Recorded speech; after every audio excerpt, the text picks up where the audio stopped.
subscribe. Tariq Radio. Like and subscribe.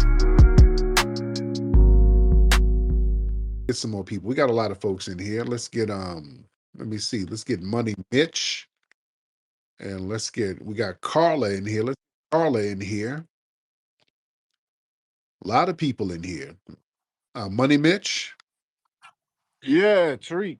How you doing, Mitch? Yeah, I just wanted your opinion on this Luigi Mangione guy. Yeah. So don't you think it's a bit weird how like Western society is kind of romanticizing him and kind of making him a hero? They're saying he's basically like a hunk. Girls are fantasizing over him. Newspapers everywhere, they're making articles about him.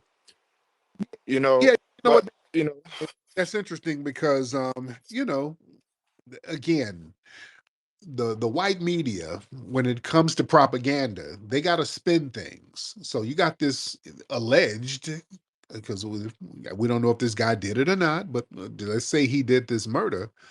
They're sitting up here talking about he's hot. They always do that with white killers. They did that with Ted Bundy, talked about how handsome he was. So they always have to humanize white suspects. But black victims, oh, they demonize them. You're not even a suspect. You're a victim of a suspect, especially if a suspect is white, and they have to demonize you. Just like Jordan Neely, they demonized him in the media, and he's the victim. So that's part of the game. But again, there's a lot of conspiracy theories about what's going on with this Luigi guy. Some people are saying that he might be a patsy. We don't know, because that does happen now. There's been cases where they've had people that they framed for murders, but somebody else did the murder. There's been many cases where that has happened, especially with black people. They did that with a lot of the Black Panthers. There was a very famous case with the Black Panthers around 1970. I want to say this was in Omaha, Nebraska, somewhere, where they had a local chapter of the Black Panthers, and the COINTELPRO thing was out, and they were sending paperwork to target all of the Black Panther members all over the country. And this one dude put a bomb at some vacant house, and then they called the police, and the police came, and it blew up and killed a white cop. And the dude who did it, they released him and framed some members of the Black Panthers. And those Black Panthers actually died in jail. I mean, they stayed in jail for the rest of their lives. They clearly didn't do it. And they got framed. And the dude who actually did it, he disappeared. He got some kind of immunity, and the dude disappeared. Y'all look that case up. The guy, one of the Black Panthers, was Ed Poindexter. I think that's his name. Ed Poindexter. And it was a very controversial case where Amnesty International was trying to get him out of prison, but they couldn't get him out. But yeah, they do stuff like that. They have patsies to do the dirty work, and then they'll frame somebody. Very interesting. And that's another thing, man. We gotta watch out for the people around us and watch out for ops. That's another thing, man. Because the dominant society, they're stepping up the op game. Y'all better understand, a lot of the disruptions and a lot of the nonsense we see around these parts, those are ops that's put in place by those alphabet boys. They stay around us. Family, this is the internet age. You know how easy it is for ops to just pop on here and be up in our spaces? In the 60s, they were physically around everybody. This was in the 60s. So you think they're not around us now? I want y'all to understand, when some of our leaders were getting murdered, there were ops performing CPR on them. Y'all when you see that image of Malcolm, some of the pictures of Malcolm when he's dying, laying on the floor dying, the person who's sitting up here doing CPR is a dude named Eugene Roberts. Eugene Roberts was a damn undercover cop working for the damn FBI. The main one doing CPR. Ooh, we gotta help him. And you the one helped set him up. You know, the person in charge of the free lunch program up in Chicago with Fred Hampton, William O'Neill. He was the main one out here feeding people, and then giving the FBI Fred Hampton's blueprint to his house, letting him know where his bedroom was. Hell, even when Dr. King got killed, there was a dude, one of the dudes kind of lifting Dr. King's head up and putting a towel on his head. There was a dude named Morel McCullough. Y'all look that name up. Morel McCullough. Morel McCullough was a damn undercover cop who eventually went on to work for the CIA. Because Dr. King was out there in Memphis working with a supposedly grassroots organization called the Invaders. And this Morel McCullough guy was part of the Invaders, but he was a cop who infiltrated that group and was giving information to the police. So you had Dr. King sitting up here with these damn ops all up under him. You see? Pointing in the wrong direction. He was one of those people who got up and they were pointing in the wrong direction, doing all that fake pointing. So yeah, we have ops around a lot of our people, man. And that's something we got to start cleaning up. Let me get some more calls. Carla, what's up, Carla? Miss Carla? All right. Miss Carla ain't saying nothing. Let's get Big Dog. You ready to talk, brother? All right. Big Dog ain't saying nothing. Let me get Big Dog out of here.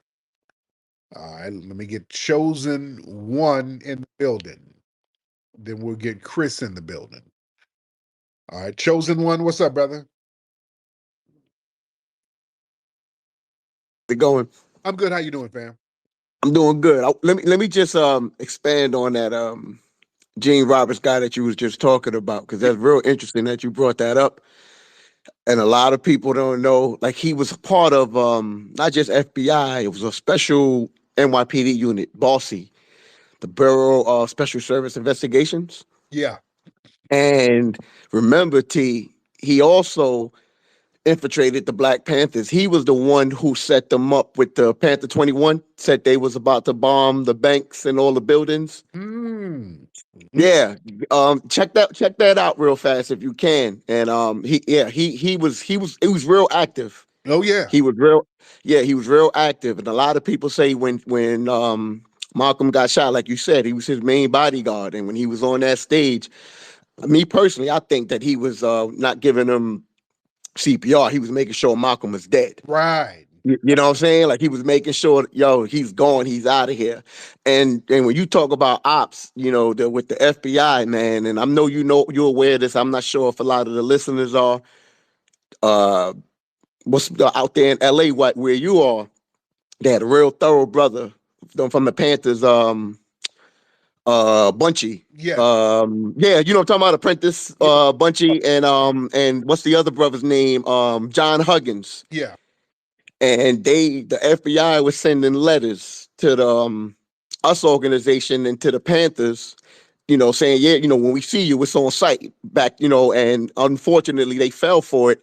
And Bunchy Carter got murdered out there in was it Yep. UCLA? Yep.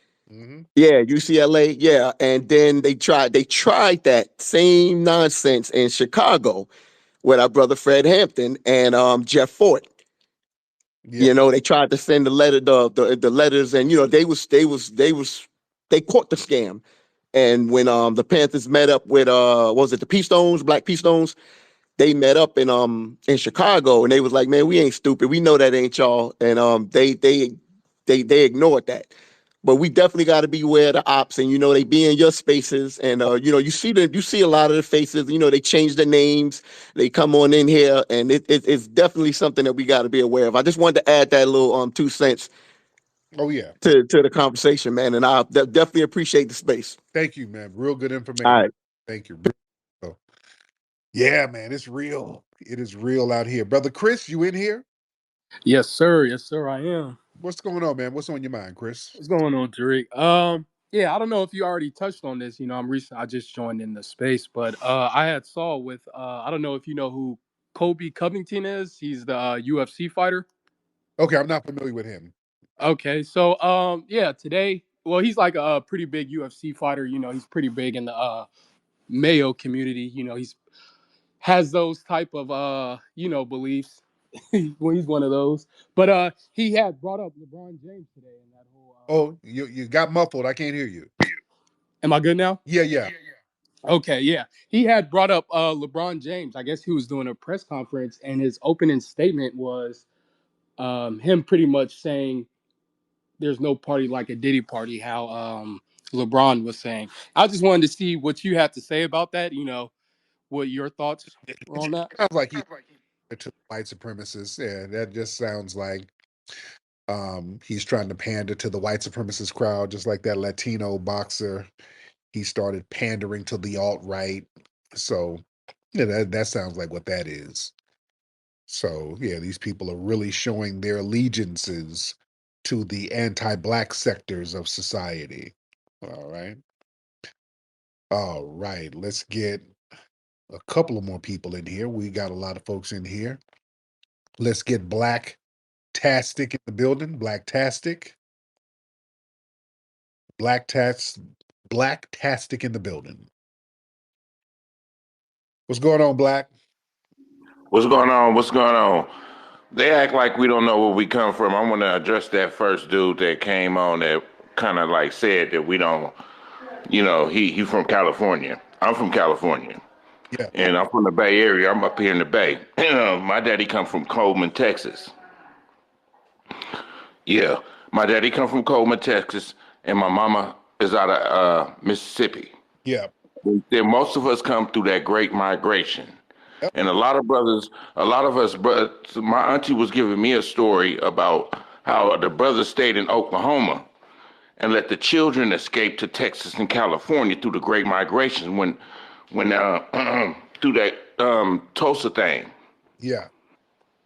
So it's a lot of us spread out in California. It's a lot of when we come from California, but we have roots in the South. Right. We have deep roots in the South. Every last one of us that's in California have deep roots in the South. And most of the men in my family, they out of Oklahoma. You know, my father told you, boy, you from Oklahoma. Yeah. On my side, you from Oklahoma. A lot of us paid a lot of price in blood coming through the Great Migration and through these travels that our people have done.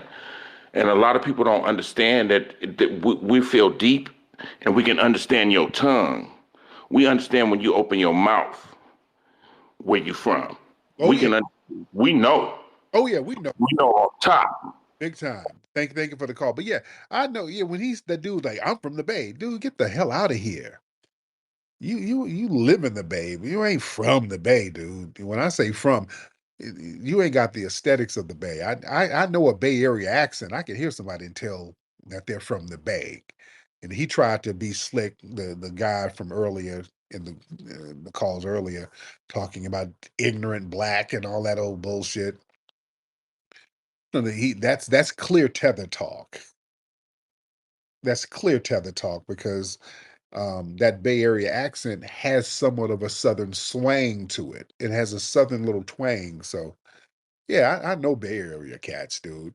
Nigga, you ain't gonna sit here and talk about you from the damn Bay. That's like these weirdos talking about they from Atlanta. You ain't from Atlanta, dude. You just live there. The people from Atlanta, it's a whole different vibe. We know people who are from the lineage who are from Atlanta. Those are the ATLians to me, the people who got the lineage that goes all the way back.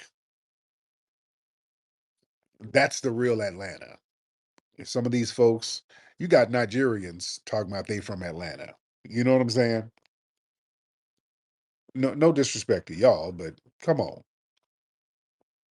Just like in the Bay. This dude called up sounding like a damn cholo. I think that dude has some Hispanic ancestry because I heard some kind of accent. You ain't no foundational Black American from no damn Bay Area talking the way you talking. You do, dude. The Bay Area dudes lace me with game. That's where I got most of the game from. Bay Area dudes. Those were the dudes lacing me. I know Bay Area dudes. That motherfucker ain't from the lineage at all. So yeah, you ain't fooling nobody. That dude was a weirdo. And just the fact that he was acting so trick made, every time you ask him a question, he's jumping all over the place like a little biatch. You definitely ain't from no streets nowhere in the Bay, acting the way you acting. Them niggas would have stomped you out already, acting all trick made like that. So yeah, these weird. I hate when weirdos try to claim certain areas with their little janky mindset, because that puts a stain on the place. People look at you and you up here trying to represent somewhere, and you acting trick made. People are like, damn, I don't even want to go to that city if they got niggas like that. I'm saying here, that dude who called earlier, that weirdo, don't represent the Bay at all. That's some kind of weirdo who ain't even off the porch. So let's get that shit clear. That's why I get offended. Don't sit up here trying to claim the town and you a weirdo. You ain't of the lineage, dude. Fuck out of here with that bullshit. Um, what's your name? Wakil Lorenzo. Rick, what's going on, man? How's everything? I'm good, man. How are you, sir?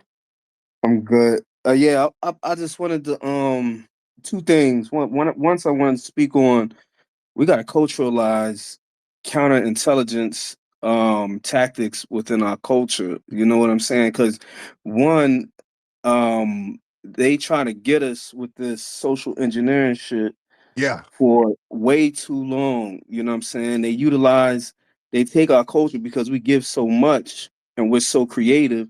They take it and then they go ahead and try to turn it against us and then utilize it to control us. You know what I'm saying? They try to remix it. So I think that we definitely gotta all these little psychological tactics, these psyops, we gotta start utilizing some sort of counterintelligence and start educating each other on those counterintelligence tactics. You know what I mean? Absolutely. And yeah, Yeah, I agree with that. Thank you, brother. Nikki the God, what's up, beloved? Hello, Tariq. How are you? I'm good. What's happening, dear? I 2 points. I wanted to speak on Urkel, just really quick. Just think of being Urkel or Jalil White when he's a kid and he's being forced to wear that dress. Imagine what that did to his mental state, Yeah. and imagine black boys who were watching him, what that did to them. You know, they watched Urkel all this time. They're like, oh, I can be a smart black boy. And then all of a sudden, oh, he's got on a dress. Yeah. So these white supremacists, the dominant society, they know what they're doing to the minds of, or what they're trying to do to the minds of our black youth. Oh yeah. I also wanted to bring up and I'm doing it with just being sincere. I'm happy that you are starting this think tank because code should always be upheld, but it should be upheld, appropriately. The world doesn't need to know what our technique is for dealing with ops and people like that. Yeah. But specifically, especially in these spaces, we need to uphold a better code when it comes to these immigrants. With me, I get trolled all the time. I don't expect them to be on code. I never expect them to tell the truth. I never expect them to not make fun of me. I never expect them to be sincere about anything. But when you are a foundational Black American, we have to have a code between us. If they come up on one of our stages and start telling lies on people, make that clear and say that's alleged, because everybody can't be in the same place at the same time. We can't I expect them to tell lies. Most of us expect them to tell lies. I expect them to troll. I expect them to do blatant things. But between us, we have to be a family. We have to protect each other and protect each other's images like I've been doing. I just expect all of us to do the same. And with that, I land. Have a great day, Tariq. Thank you so much, beloved. Thank you. All right. All right. We got a lot of folks in here. A lot of people in here. I want to get some new faces in here. Let's get SMG. Also, let's get Coach Trey. Coach. Yo, can you hear me? Yes, on Coach. It's going pretty good. How's it going, my man? I'm good, man. What's on your mind, Coach? Man, it's just so it's like a lot of stuff that y'all saying, it hit home, and so it's like so the way things is going now is just the narrative that they pushing, like as y'all talking about Urkel putting him in a dress, and she was saying like how it made him feel or whatnot or whatever. So the way I believe in it, I'm an '80s baby, so I didn't see those kind of things growing up. Like my father was a Vietnam vet, you know what I'm saying? So, and he believed in, as far as being fit for, as far as knowing how to handle yourself, like knowing how to use your hands. Yeah, So basically, they practice, him and my uncle, they practice jujitsu, and they taught most of us how to use our hands, and we did boxing. So as far as just like a art, knowing how to conduct yourself and being able to handle yourself, out when you encounter other people, so you able to to perform, when things occur. But as into like wearing the skirt and stuff, I believe they put it out there so much that this younger generation, they embrace it, and they feel like it's a way, it's a thing that they can do, and they accept it, and it's not acceptable, it's not cool, to be dressed that way out, in that kind of manner. So it's just the narrative that we push. So it's like the internet is a good thing because we can pass word on faster, as in like back in the day, because like I play sports. So if you was good back in the day, somebody in California wouldn't know about you until probably a week or two later, because the word of mouth, somebody came to the game like, man, I went and see Tariq, man, he's tough, a week later you might be buzzing out there. But today I can put it on internet, and everybody in California can see it within 30 minutes. You know what I yeah, mean? yeah, So, So it's just like everything is in a microwave world, everything is sped up, and everybody think they done put the work in, and really you ain't really put no body of work in, because you ain't really put no practice down. You know yeah. what I'm saying? So it's just, it's so many different ways they're trying to corrupt, our younger group. And so it's like, I got boys coming up. And like I said, I just try to stick to the foundations that I learned, just as far as like, making sure they know how to handle their stuff, respect women, just the small things that go a long way. I mean, because trying to come together, I don't think it's hard, but I just believe people are so brainwashed, and they think somebody's out to get them to a certain degree. So don't nobody really feel comfortable with breaking somebody into their home or into their comfort zone to share information or to drop jewels on them, as far as about coming together to build an empire, so we can withstand things that come our way, to where we ready to stand up, like as in you was talking about the stuff that happened in Alabama. Some people just kind of got that in them. Like if you see something happening, you just gonna step up because you got that kind of courage, or you just kind of know the right from wrong, to be like, well, it's just my time to make my move, because this shit don't look right to me. I don't feel right. Sir, So I appreciate you, man. Thank you so much for the call, brother. I appreciate that. Good way, good way.